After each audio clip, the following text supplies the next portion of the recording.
जय हिंद दोस्तों, स्वागत है आपका हमारे यूट्यूब चैनल में। चैनल का नाम है MVP इंस्टीट्यूट। इसको सब्सक्राइब जरूर कर लीजिएगा। तो आज से आप लोग जानते हैं आपकी बोर्ड परीक्षा एकदम नज़दीक आ चुकी है। तो फिजिक्स में हम शुरू कर रहे हैं क्लास 12 चैप्टर 1 वैद्युत आवेश तथा क्षेत्र। ठीक है, आप लोग ये कहेंगे कि इसको डिटेल में बताने के लिए तो डिटेल में बता देंगे, लेकिन फिलहाल के लिए आप लोग क्या करेंगे, फास्ट ट्रैक रिवीजन। आप इस पेज पे देख रहे होंगे फास्ट ट्रैक रिवीजन लिखा है।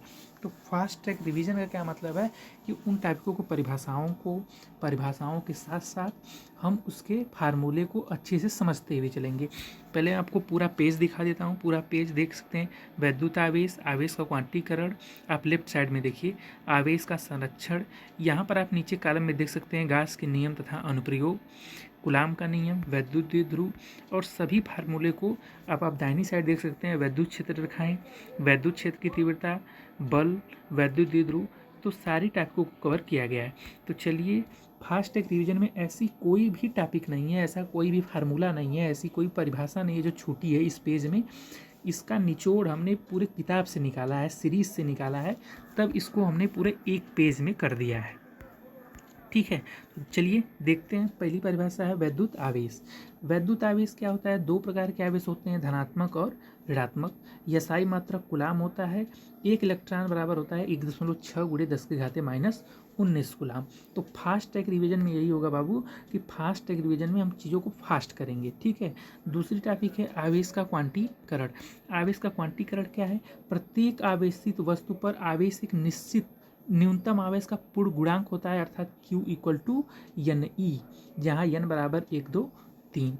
ठीक है, आवेश का क्वांटीकरण हो गया। अब चलते हैं आवेश के संरक्षण पे। तो आवेश का संरक्षण क्या कहता है कि आवेश न तो उत्पन्न किया जा सकता है, न ही नष्ट किया जा सकता है, इसे केवल एक वस्तु से दूसरी वस्तु में स्थानांतरित किया जा सकता है। ठीक है, चलिए फिर आते हैं वैद्युत क्षेत्र रेखाएं। तो वैद्युत क्षेत्र रेखाएं के क्या गुण हैं? ये धनावेश से ऋणावेश की ओर चलती हैं, ये खुला वक्र बनाती हैं, ये कभी एक दूसरे को नहीं काटती हैं। तो हम लोग थे कि वैद्युत क्षेत्र रेखाएं ये धनावेश से ऋणावेश की ओर चलती हैं, ये खुला वक्र बनाती हैं, ये कभी भी एक दूसरे को नहीं काटती, ये काल्पनिक रेखाएं होती हैं। चलिए वैद्युत क्षेत्र की तीव्रता को समझ लेते हैं। वैद्युत क्षेत्र के किसी बिंदु पर रखे गए परीक्षण आवेश के प्रति एकांक आवेश पर कार्यरत वैद्युत बल को उस बिंदु पर वैद्युत क्षेत्र की तीव्रता वेक्टर E कहते हैं। वेक्टर E = होता है F/Q0। चलिए इसके नीचे है एक कि बिंदु आवेश के कारण उत्पन्न वैद्युत क्षेत्र, तो E = 1/4πε0 Q/r²। इस फार्मूले को याद रखेंगे। तो इतनी चीज़ें फास्ट ट्रैक डिवीजन में, इससे बाहर कोई भी टॉपिक नहीं है। आपका जो चैप्टर है वैद्युत आवेश तथा क्षेत्र, चैप्टर 1 क्लास 12, आपकी इससे बाहर कोई भी ये संशय में मत रहिएगा कि इस पेज पे कोई भी टॉपिक छूटी है। एक एक फार्मूला, हाँ हो सकता है कि वो डिटेल में ना हो, केवल परिभाषाएं हों, फार्मूले हों, लेकिन इस फास्ट ट्रैक रिवीजन में आप यदि कर लेते हैं तो एक रिवाइज आपका हो जाएगा। ठीक है, चलिए देखिए, ऊपर की टॉपिक की हमने आपको क्लियर करा दिया।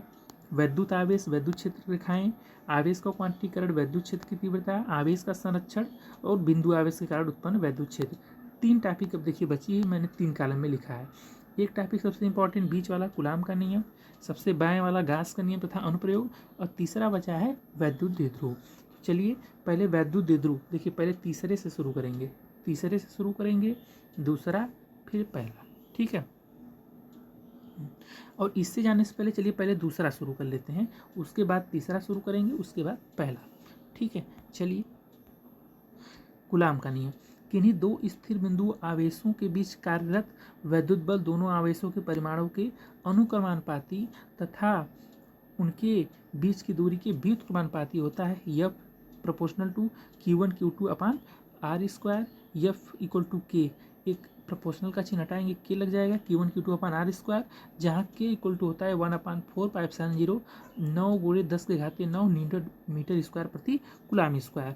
तो इसको लिखेंगे कैसे? F = 1/4πε0 Q1Q2/r²। देखिए ये 60 में है, तो इसी तरीके से, एक मिनट,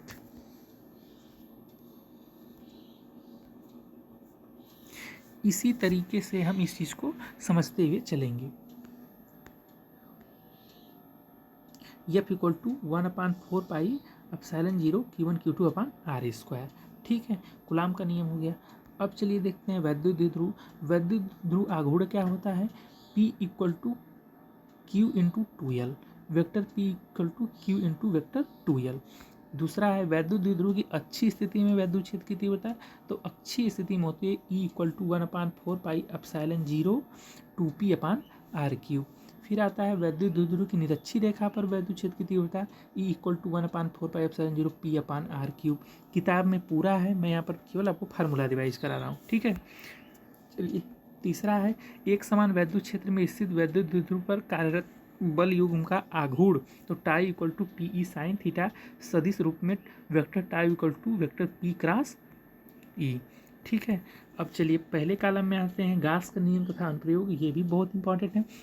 वैसे तो मैंने सारी ही टॉपिकें इसमें इंपॉर्टेंट ही ली हैं, कोई वैसा नहीं है, और सब कुछ कवर है इसमें, आप लोग पढ़े होंगे तो जानते होंगे। चलिए गास का नियम तथा अनुप्रयोग में देख लेते हैं।